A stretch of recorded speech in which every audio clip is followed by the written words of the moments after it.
permanecer nas casas por mais tempo. Estava olhando aqui na pesquisa, Maria Fernanda, que é presidente aqui da seccional gaúcha da Brasel, um dado que chama atenção: prejuízo e inflação. 36% das empresas registraram prejuízo em setembro, outras 29% ficaram em equilíbrio e 35% tiveram lucro. Além disso, 47% não conseguiram reajustar os preços do cardápio nos últimos 12 meses, ou seja, quase a metade dos restaurantes. É isso que tu vem falando, né? O setor ainda está em extrema dificuldade. Tivemos pandemia, né, que prejudicou e que fechou muitos restaurantes em Porto Alegre. Muitos deles não conseguiram reabrir. E aí, quando o setor estava ganhando um fôlego, vem as enchentes de maio. O que fazer para melhorar a situação do setor? Exatamente, a gente vem falando muito sobre isso, né? O que dá para se fazer? A gente vem batalhando bastante com o governo federal para que os Pronamps sejam liberados, mesmo para aquelas pessoas que têm problema de CND, que a gente consiga que chegue nas pessoas também aquela ajuda de custo, ajuda de pagamento de salário, né? Que a gente ainda está conversando com o governo federal para que, porque a verba foi liberada até o final do ano, né? E vai acabar sobrando dinheiro por esses entraves de problema de CND, de dificuldade de o banco não quer emprestar o dinheiro porque a pessoa talvez não tenha a condição de pagar como eles gostariam, enfim, aqueles problemas que a gente tem sempre, né? Então a gente ainda está nessa batalha. Que, aliás, é um absurdo, né? Porque quando acontece uma tragédia, né, ou algo fora do normal, como foi a pandemia e a tragédia, assim, enchente de maio, é claro que o empreendedor não vai ter caixa, né? E muitas vezes vai torrar até os bens, né? Aquilo que tem a sua poupança. Então, a ajuda governamental e a ajuda dos bancos tem que servir para isso, né? Para a recuperação das empresas. Exatamente. O que nos assustou, o Pronamp Solidário, aquele que veio para ajudar muita gente, ele realmente ajudou. A gente até, não é que entende, né? Mas existe um entrave bancário, né? O banco é uma empresa e ele não quer emprestar para quem ele acha que ele não vai pagar. Só que ou a ajuda de custo do pagamento do salário é governo diretamente para o funcionário, nem passava por conta de empresário, saía da conta, o funcionário tinha que abrir uma conta, mesmo que fosse uma conta temporária na Caixa, o dinheiro saía do governo e ia diretamente para o funcionário. Só que se o empresário tinha alguma dívida, principalmente de imposto, que há de convir que a grande maioria não pagou imposto na pandemia e está tentando renegociar, porque o acúmulo de dívida ficou muito grande, esses caras não conseguiram essa ajuda de custo que não passava nem sequer para o banco, né? Então, existe uma série de problemas, incongruências, e que a gente tem dificuldade de entender porque isso acontece para fomentar a economia. Né? O que a gente mais precisa aqui é fomentar a economia, as pessoas precisam receber, o meu funcionário precisa receber para comprar no mercadinho de bairro da casa dele, para ele comprar o bolo de aniversário para o filho dele, para ele comprar o presente de final de ano, e o cliente tem que vir na minha casa para mim poder pagar o salário. Então, é uma roda que deveria girar, né? E ficam tendo esses entraves, essas dificuldades, assim, que a gente está precisando realmente de que a gente agora, o aeroporto voltando, então o turismo acaba melhorando, os nossos estabelecimentos que ficam no mercado público, em lugares mais turísticos também, acabam levantando um pouco, mas é uma luta, assim, até uma coisa que não dá para entender legal, uma pessoa mais leiga, como uma percentual tão grande de pessoas trabalhando no prejuízo continuam trabalhando, né? Porque amam o que fazem, têm expectativa e esperança que vai dar certo e muitos não têm nem outra coisa para fazer, né? Tem que manter aquilo lá porque as micros e pequenas empresas, elas no Brasil, elas empregam muita gente e nós que temos um trabalho extremamente artesanal, empregamos muita mão de obra e mão de obra de primeiro emprego. Então, a gente sempre está clamando e está dizendo isso, pedindo esse auxílio. Então, essas são as expectativas. E esse final de ano, sendo um pouco melhor, a gente já consegue ter aquele respiro para conseguir pensar e seguir em frente.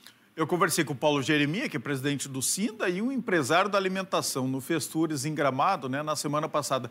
Ele disse que a repercussão do retorno do aeroporto Salgado Filho, né, a atividade quase que normal, já repercutiu nos restaurantes, especialmente aos finais de semana e à noite, em torno de 20%, 30% de melhora no movimento. É isso que a Brasel sente também? E qual a expectativa agora para o final do ano?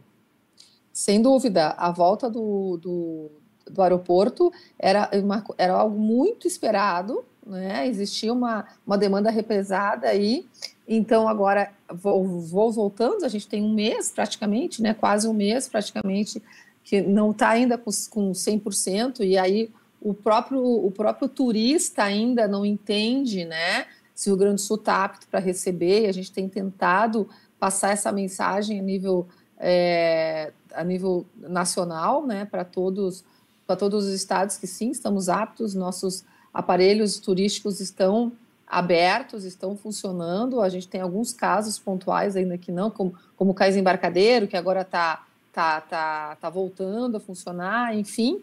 Então, a gente sente, o reflexo é isso, dá mais ainda entusiasmo para a gente ter um final de ano positivo.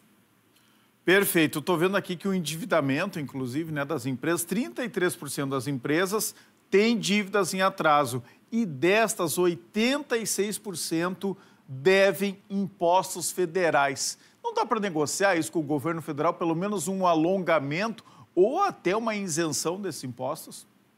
A gente está realmente, a gente tem, desde o início da pandemia, a gente tem pedido 3 coisas, né? Dinheiro barato, pagamento de salário e negociação de dívida, principalmente as dívidas de impostos. Porque o que aconteceu na pandemia?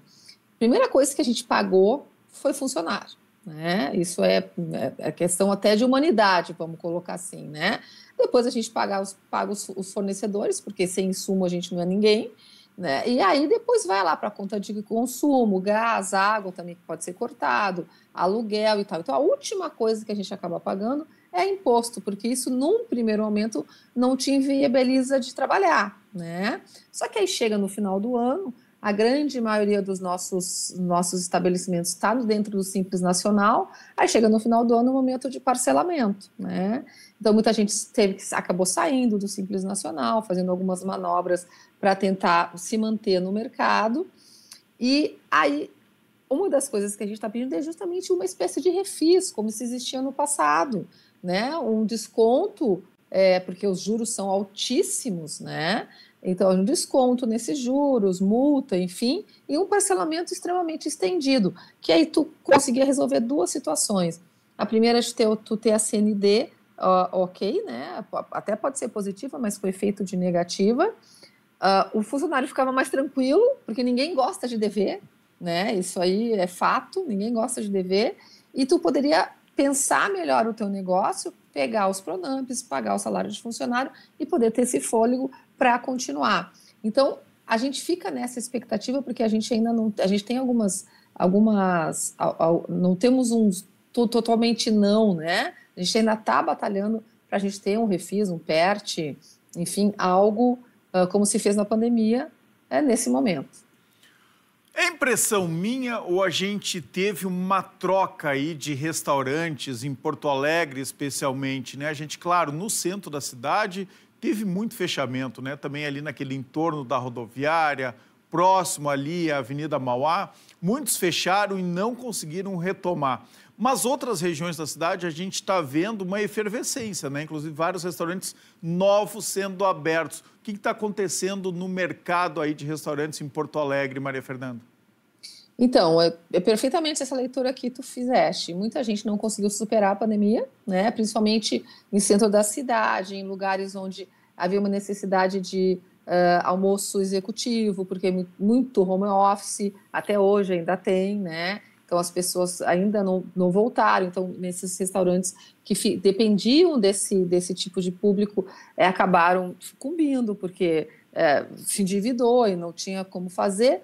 E, ao mesmo tempo, as oportunidades aparecem, né? Muita gente poupou na pandemia, muita gente já estava pensando em fazer negócio. Ter o seu negócio próprio é algo que a gente sabe que muita gente pensa, então estava se estruturando, então as oportunidades apareceram, né? Muitos pontos bons que as pessoas não conseguiram manter, muito equipamento, também em bom estado de conservação para montar negócio, e as pessoas tiveram tempo de elaborar tudo isso, porque o consumo mudou, a forma do consumidor mudou. Então, as pessoas que tiveram conseguiram se concentrar e fazer isso, né? Fazer um planejamento. Afinal, a gente ficou praticamente 2 anos aí sem muitas movimentações, né? De 2020 a 2022, quando as coisas começaram a melhorar. Aí as pessoas conseguiram se organizar para montar negócio. E quem não quer ter um bar, um restaurante, né? Dá muito trabalho, mas não é uma coisa tão complexa de se montar. Então, e muitos pontos vazios, né? Muito equipamento no mercado, acabou alguma certa mão de obra também no mercado. Mas não dá para ter ilusão que é fácil de tocar, né? Uma operação bastante trabalhosa. É o que eu sempre digo, assim, ó. Aparentemente parece fácil, mas é indústria, comércio e serviço. Porque tu compra um insumo, tu transforma um insumo, tu vende um produto e tu presta um serviço de atendimento.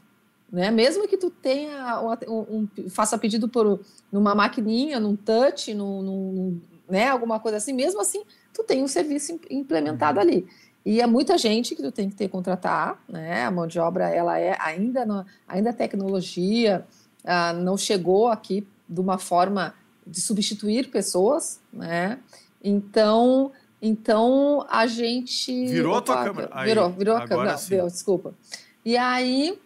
Começa a falar das dificuldades dos restaurantes, já vira de ponta cabeça, viu, Maria Fernanda? Não, porque assim, olha, enquanto as pessoas estão se divertindo, tu estás trabalhando. Então não é uma coisa tão... É muito bonito, né? Quando a gente vê os programas de chefes cozinhando, aqueles restaurantes lindos, maravilhosos, tal, mas por trás disso tudo tem muito trabalho, calor. Tem muito suor.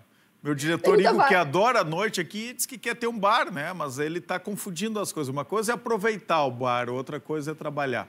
Maria Fernanda, diante desse contexto de dificuldades, né, no dia a dia, a gente tem vários mesmo, empreendedores em Porto Alegre que se arriscam não só com uma unidade, mas com 2, com 3, com 4. E aí vem alguém lá, né, e reclama da operação depois do empreendedor ter investido muito dinheiro, muitos recursos, inclusive para cumprir a legislação.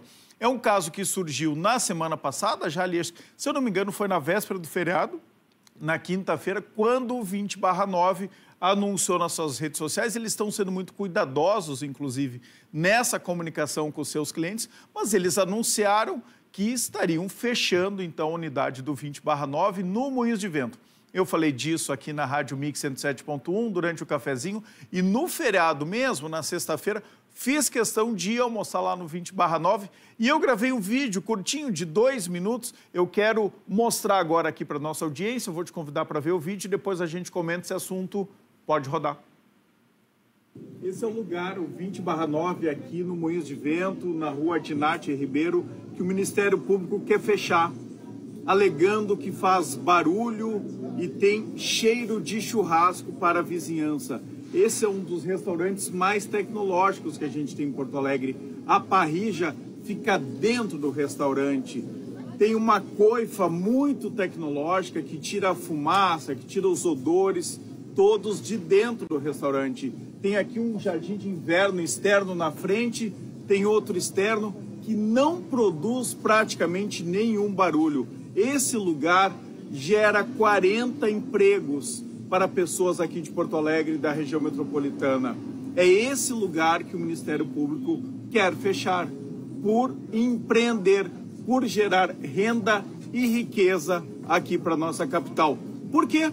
Porque quem são os vizinhos que estão reclamando? É preciso mais transparência sobre isso, porque senão os caranguejos que não querem o desenvolvimento da economia em Porto Alegre vão vencer. Os porto-alegrenses têm que reagir e pedir a liberdade para esses empreendedores continuarem em atividade aqui na capital. Tem vários restaurantes nessa rua aqui na Dinati Ribeiro que não estão sendo incomodados pelo Ministério Público. Por que esse aqui está? Quem é que está reclamando? Por que ele não pode continuar operando e funcionando? Perguntas que quem tem que responder é o Ministério Público. Acabei de almoçar aqui nesse restaurante com uma música ambiente que não leva som, que não leva barulho para nenhum lugar aqui na vizinhança. Não leva cheiro. Será que cheiro de churrasco incomoda tanto? Então vamos fechar Porto Alegre. Vamos terminar com o churrasco em Porto Alegre. Esse lugar, durante todos os dias na semana, fecha às 22 horas, às 10 horas da noite. Sexta e sábado, fecha às 23 horas da noite. Por que isso não é possível? Respondam promotores do Ministério Público do Rio Grande do Sul. A gente entrou em contato, com o Ministério Público do Rio Grande do Sul e a assessoria de imprensa disse que o promotor que cuida deste caso está em audiência. Parece que ele está em audiência o dia inteiro. A gente entrou em contato desde manhã e até este momento acabei de falar com a Camila da assessoria de imprensa do Ministério Público do Rio Grande do Sul e ela segue dizendo que o promotor está em audiência. Então, não passou nota, não passou nenhuma informação e ainda não disse se vai poder nos atender.